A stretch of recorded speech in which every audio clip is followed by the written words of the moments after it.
A nossa última conversa, uma conversa importantíssima também. A gente vai voltar a falar aqui no Bom para Todos sobre a situação de fome no país, sobre como ações da sociedade civil têm sido importantes para amenizar e combater esse grave problema.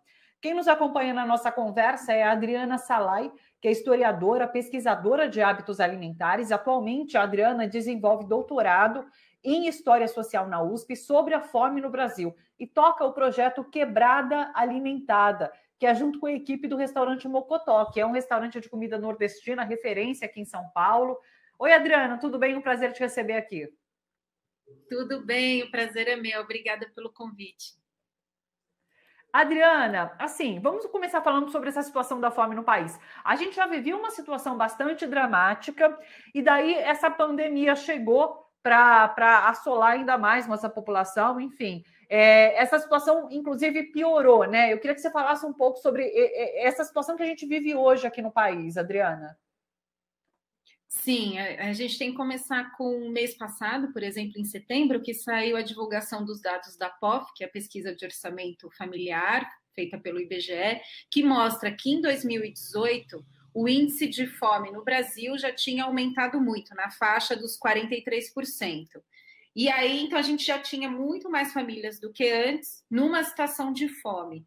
Quando a gente fala fome, ela não é uma coisa estática, né? Existem vários graus de fome, que são os graus de insegurança alimentar, que vão desde a dúvida da família se vai ter ou não alimentação, até pular alimentações e deixar de comer por um dia porque não conseguiu ter acesso à comida.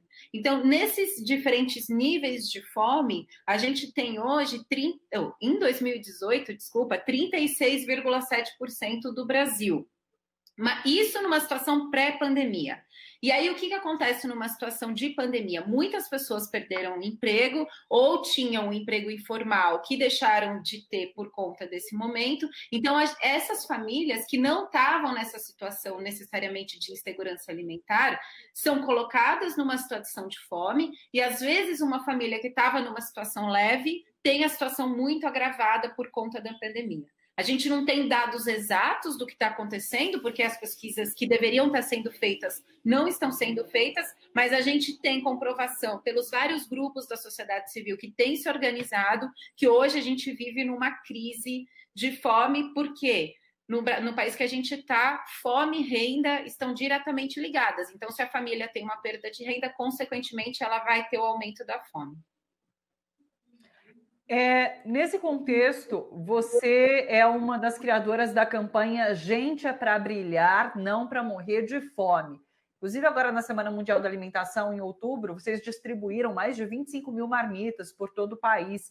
Agora, falando dessa situação, assim, as organizações da sociedade civil têm atuado para minimizar, para combater esse problema da fome. Mas é um problema que precisa ser trabalhado em torno de políticas públicas, né?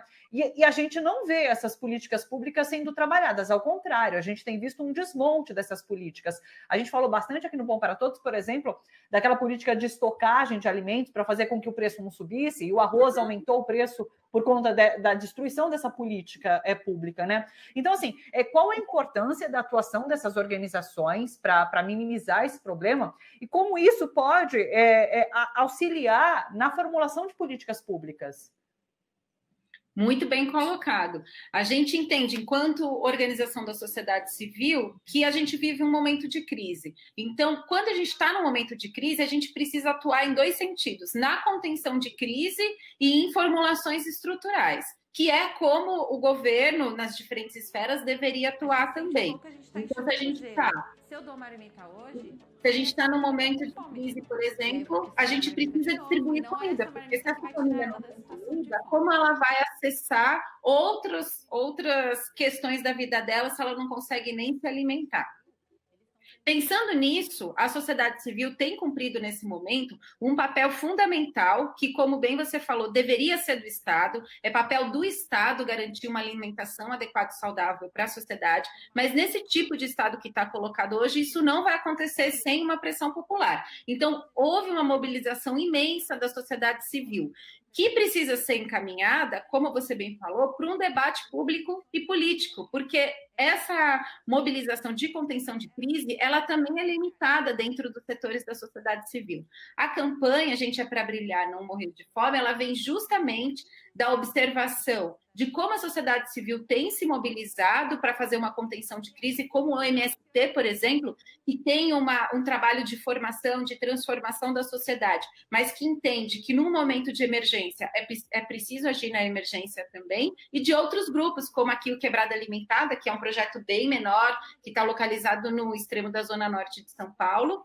E aí a gente pretendeu, nessa Semana Mundial da Alimentação que aconteceu, mostrar a importância da sociedade civil nesse momento, mas também mostrar como a gente precisa se organizar para fazer uma pressão popular para sair dessa crise agora, porque há um limite de atuação enquanto grupos da sociedade civil para resolver o problema. Como você bem falou, hoje a gente está no momento de desmonte de políticas públicas que seriam necessárias, como a Conab, por exemplo, né, que faz essa gestão dos produtos que são essenciais para a alimentação no brasileiro e estão à mercê da flutuação do mercado e dos lucros e de outras questões, não estão sendo controlados como deveriam ser. E também programas como a compra da agricultura familiar pelo governo, que faz parte do Programa de Alimentação Escolar, que é o PAA, e que nesse momento que as escolas estão fechadas, os governos deixaram de comprar desses agricultores, mas imagina o que é 8 meses sem conseguir vender o seu alimento para grupos que já estão numa situação que não conseguem ficar 8 meses sem vender. Então é preciso que a gente tenha em conta que é necessária uma pressão popular para sair dessa situação, porque não vai haver um direcionamento público disso sem pressão.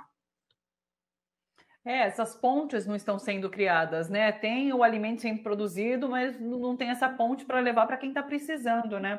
Eu queria que você falasse agora sobre o projeto que você desenvolveu. Como surgiu a ideia? Como você sentiu essa necessidade de trabalhar nessa causa? Conta para a gente como foi. A gente viu agora as imagens desse dia do marmitaço que vocês realizaram. Como que foi esse dia? O que você sentiu fazendo, atuando dessa maneira? Sim, o marmitaço, ele foi... a campanha ela durou a semana toda, que foi a Semana Mundial da Alimentação. Então, os 5 primeiros dias foram dias de discussões, de mostrar o que é fome, mostrar o que está acontecendo no país. O primeiro passo é falar sobre o assunto. A gente precisa falar que a gente está numa crise de fome e que a gente precisa se organizar.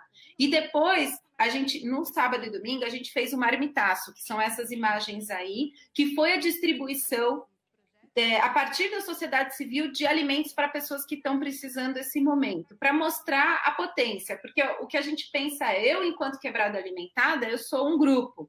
Tem outro grupo, Sopão das Manas, tantos outros grupos que estão distribuindo alimento aqui. Se a gente se juntar e distribuir isso junto, a gente tem muito mais força, inclusive, para mostrar o que a gente tem feito e mostrar como a gente deve cobrar. Então, sábado e domingo, a gente fez 80 pontos, mais de 80 pontos pelo Brasil de distribuição de alimentos.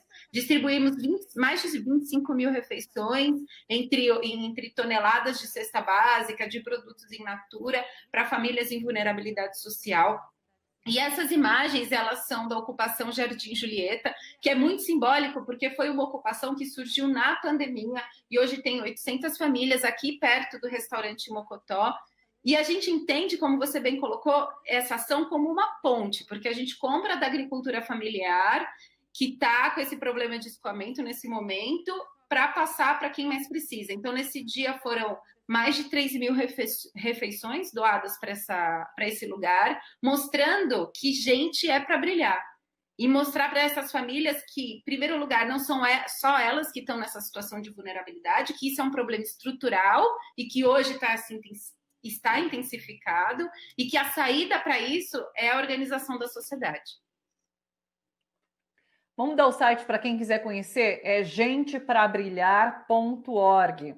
Inclusive, quem quiser pode se inscrever, pode atuar junto com vocês. Explica um pouquinho para a gente como que as pessoas podem se tornar parceiras de alguma forma. É isso mesmo, a gente tem um formulário onde as pessoas podem se inscrever e o primeiro ponto que a gente imagina agora é falar sobre o assunto. A gente já passou da Semana Mundial da Alimentação, então, por enquanto, a gente fez esse grande barulho para falar sobre o assunto e a gente espera que as pessoas continuem falando E a gente diz que você pode agir no micro, no médio e no macro. No micro, para quem pode fazer isso, buscar cadeias melhores para comprar os seus produtos. Então, buscar comprar de assentamento, de agricultura familiar, de cadeias menores e que promovam uma melhor remuneração para a pessoa que está produzindo, por exemplo. No médio, você pode, se não pode sair de casa nesse momento, você pode, por exemplo, buscar apoiar uma instituição que faz parte da campanha. A campanha, como campanha, ela não arrecada dinheiro, mas a gente tem uma lista de grupos que estão arrecadando dinheiro dentro da campanha e no qual você pode atuar se não quiser sair de casa nesse momento. E se puder sair de casa, também fazer um trabalho junto a esses grupos que estão, nesse momento, atuando para contenção de crise. E no macro, primeiro votar direitinho, né, que as eleições municipais estão aí, e fazer uma cobrança pública e política do problema, porque é só assim que a gente vai, com certeza, acabar com a fome no Brasil. Ih, ficou mudo.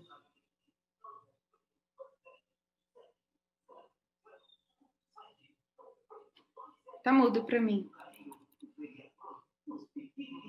Desculpa, voltou. Eu tirei porque o cachorro estava latindo. Desculpa, pessoal. Eu estava agradecendo, Adriana, agradecendo a sua participação, parabenizando pela iniciativa, dizendo que o site está na tela para quem quiser entrar, então é só acessar para se tornar parceiro, para ajudar a difundir essa conversa que é essencial, de fato. Muito obrigada, Adriana, pela participação. Um beijo grande para você e até uma próxima, viu?